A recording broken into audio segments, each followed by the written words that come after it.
আজ রাতে হবে ডালিয়ার খিচুড়ি। তার জন্য ডালিয়া আর মুগ ডাল নিয়েছি। আর ডালিয়ার মধ্যে দেবো এই সবজি: কুমড়ো, আলু, গাজর, বিনস, ফুলকপি, টমেটো। আর মশলার মধ্যে আদা আর কাঁচা লঙ্কা বেটে দেবো। ফোড়নে পাঁচফোড়ন, তেজপাতা, শুকনো লঙ্কা। রান্নাটা বসাই।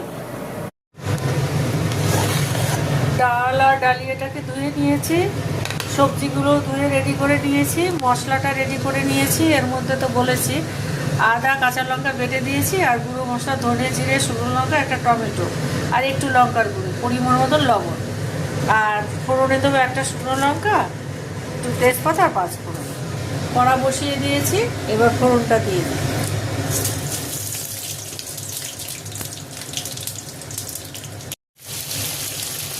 আলু ফুলকপিটা দিয়ে দিয়েছি, ওই দুটো একটু ভাজা ভাজা হবে, তারপরে ওই সবজিগুলো দেবো।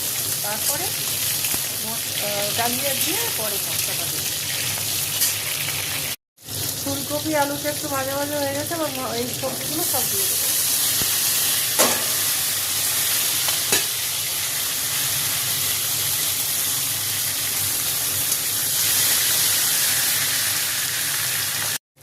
সবজিগুলো ভাজা ভাজা হয়ে গেছে, এবার ডালিয়া ডালটা দিয়ে দিলাম।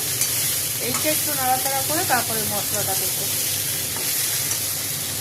সব কিছু একটু নেড়ে চেড়ে এবার মশলাটা দিয়ে দিয়েছি। এবার মশলাটা দিয়ে একটু হালকা নাড়াচাড়া করবো, বেশি ভাজবো না মশলাটা। তারপরে জল দিয়ে দেবো, গরম জল।